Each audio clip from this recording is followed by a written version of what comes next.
Yuri, eu separei aqui uns dados da Associação Brasileira do Déficit de Atenção, ABDA.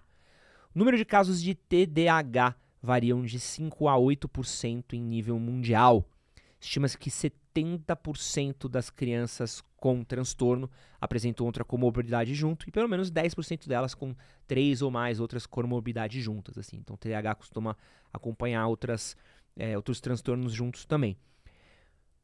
O que é o TDAH? O TDAH é um transtorno do neurodesenvolvimento que acomete por volta de 5% das pessoas, tá? Ele tem origem genética, ou seja, você nasce com ele e ele se manifesta a partir de poucos anos de vida, você já começa a ter alguns sintomas, e esses sintomas são vistos, observados, tanto na infância, quanto na adolescência, quanto na fase adulta também. Então, é um transtorno que ele causa diversos prejuízos para a pessoa. Prejuízos diretos e indiretos. Diretos seriam os sintomas propriamente ditos do TDAH, que é a desatenção, dificuldade com a atenção sustentada, dificuldade em permanecer focado numa atividade que não seja necessariamente prazerosa. Isso tem muito a ver com a nossa dinâmica neuroquímica também. E isso é o que você percebe na hora. A criança ali, geralmente os sintomas aparecem na escola, e esses sintomas, eles vão levando a outros prejuízos que vão muito além da desatenção. Então, assim, tem a questão da impulsividade também, impulsividade em agir e falar. Você também tem a impulsividade com relação à forma como você reage à vida, reage às coisas como que acontecem com você. Por exemplo, se você tem um determinado comportamento em sala de aula e as pessoas começam a repreender você pela própria forma como você está agindo, ou seja, você está agindo de forma inadequada, você tem um revés daquilo ali e você não sabe exatamente como lidar com aquela situação, né? Você tem uma certa dificuldade. E, dito isso, é um transtorno que ele pode dar alguns prejuízos secundários, como dificuldade de relacionamento, socialização, dificuldades de você conseguir seguir uma vida escolar e acadêmica adequada, futuramente também dificuldades com impacto na autoestima, dificuldades com o mercado de trabalho, dificuldades com relacionamentos já na vida adulta, casamento, etc. Então, assim, ele afeta o seu dia a dia nas mínimas coisas. Você acorda com TDAH, dorme e durante o sono você tem o TDAH atuando também. Existem estudos que comprovam que o sono do TDAH ele também é prejudicado, né? Então, diante disso, é um transtorno que está ali 360 atuando na sua vida, afetando os seus comportamentos, a forma como você reage, e o somatório disso tudo são prejuízos que você começa a ter ao longo da vida em diversos níveis, né? Essa coisa dos níveis, o quanto que é variável, assim, o TDAH? Qual que é a escala do o menor possível até o pior possível que pode ter? Na nossa mente, tudo que acontece, ele é um imenso degradê. Degradê de sintomas, degradê de intensidade e tudo mais. Então, o que acontece? Nenhum TDAH é igual ao outro. Por exemplo, eu tenho TDAH do tipo combinado. Quando eu era pequeno, eu tinha o traço da hiperatividade bastante acentuado. Então, é hiperatividade motora e mental. Atividade motora é aquela criança que realmente não para quieto. Ah, mas toda criança não para quieto. Beleza. Só que a criança que não para quieto, porque é criança, ela consegue ter um nível de autocontrole quando a professora pede 1, 2 vezes, vamos ficar quietinho aqui, que é hora de fazer atividade. A criança que tem TDAH é um cérebro que tem uma baixa produção e recaptação de dopamina e outros neurotransmissores também, mas estou falando aqui brevemente. De fato que é uma mente que busca estimulação o tempo inteiro. Então, assim, ela se sente subestimulada e tudo que acontece, tudo que passa na vista dela ou que passa nos ouvidos dela chama a atenção de uma forma muito forte. É como se fosse assim, a criança que não tem TDAH, a professora está ali passando a matéria no quadro, né, digamos assim, ela está com um nível de atenção retida ali. Vai ter um momento que ela vai dispersar uma coisa ou outra, mas ela consegue falar assim, não, beleza, eu vou parar de fazer isso aqui, porque isso aqui é mais importante. O meu professor é mais importante. A criança com TDAH, ela tem esse senso de priorização muito afetado. Então, isso faz com que ela seja uma criança que está o tempo inteiro desrespeitando as regras locais ou o que é socialmente necessário, socialmente aceitável naquele ambiente. Isso, inclusive, afeta muitos adultos. Adultos com TDAH costumam ter dificuldade com relação a respeitar e entender regras sociais, né? E isso faz com que tenham também consequências sociais. Então, o TDAH, ele afeta em diversos níveis, voltando à pergunta. Você pode ter o tipo leve, moderado ou severo. Geralmente, o neurologista ou psiquiatra, ele faz esse mapeamento junto com a atividade da neuropsicóloga e dos outros profissionais na hora de fechar o laudo. E na hora que você fecha esse laudo, você descobre as comorbidades que você tem junto com o TDAH, conforme você falou, e também o nível de impacto que aqueles sintomas causam na sua vida. Então, quanto maior esse impacto, maior o nível do seu TDAH e mais difícil vai ser lidar com aqueles sintomas. É por isso que o tratamento também ele é heterogêneo. Porque tem pessoas que têm o TDAH, mas você faz o quê?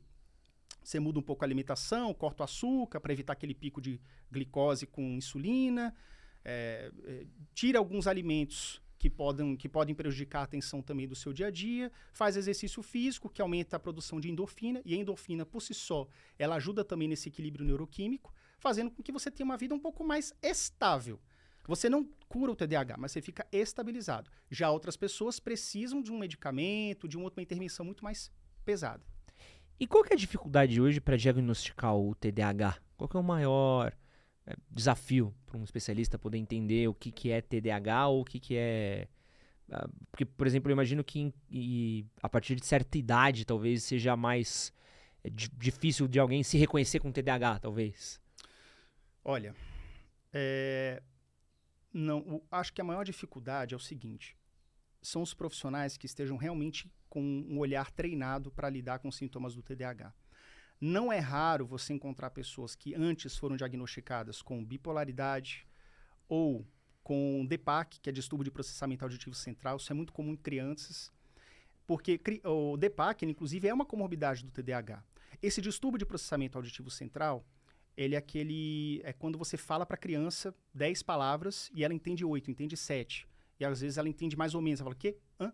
Aí você tem que puxar de novo, repetir para ela. E aí você acha que ela está desatenta. Mas, na verdade, ela está ouvindo perfeitamente. A atenção dela está plena. Mas o processamento do sinal auditivo na mensagem, na codificação, ela tem um entrave ali na questão do DPAC. E aí essa pessoa ela é vista como TDAH, medicada como TDAH, tratada como TDAH, conduzida como TDAH, mas não era. E aí o que acontece? Aí você gera um bololô, que é o seguinte: os pais fazem um tratamento com uma criança que não tem TDAH. Não tem resultado. E aí começa a culpar o profissional, começa a dizer que isso aqui não funciona, enfim. Sendo que, na verdade, ela tinha outra coisa. Então, o olhar clínico, ele é o principal fator que pode ajudar a criança a ter um bom diagnóstico. Não apenas isso. A participação de uma equipe interdisciplinar também. Porque a gente sabe que existem protocolos que definem o que é um bom diagnóstico para o TDAH. Uhum. Ou seja, ela tem que... Primeiro procura o médico, né? O neurologista ou o psiquiatra. De preferência, o psiquiatra. Depois disso, o psiquiatra ele tem ali uma hipótese, ele faz uma anamnese, faz alguns exames ali na hora, clínicos, e ele passa para um outro especialista, que é o neuropsicólogo, o psicólogo, se for uma criança, o psicopedagogo, para analisar se ele tem algum transtorno de aprendizagem, ou uma dislexia associada também, que é muito comum ter esse tipo de confusão. Ou seja, vai mapear as dificuldades de aprendizagem daquela criança. Então, quando você faz um diagnóstico a várias mãos, com calma, que demora até 3 meses para você fechar um diagnóstico, você tem uma chance, uma margem de erro muito pequena. E aí o diagnóstico sai ok, você tem TDAH, 70% das pessoas têm uma comorbidade como uma dislexia, um TOD, que é o transtorno opositor desafiador. Você também pode ter a dislexia, o DPAC, como eu falei, ou mesmo a bipolaridade, né? E aí você consegue fechar esse laudo correto e consegue fazer um tratamento adequado. O problema, Ed, é que muitas pessoas vão no médico, vão no especialista e em 30 minutos ele dá o laudo para você. Uhum. E não apenas dá o laudo, mas já te dá uma receita para você tomar um medicamento. Sendo que nem sempre, se você olhar na própria bula mesmo da Ritalina, que é o metilfenidato, lá fala que 70% das pessoas respondem bem ao metilfenidato e 30% não. Cara, 30% não é 3%. É uma minoria considerável. Então veja que o tratamento ele é multifatorial, multimodal. Para você chegar no diagnóstico tem várias etapas e na hora que você começa a fazer o tratamento, você tem que seguir mais de um protocolo.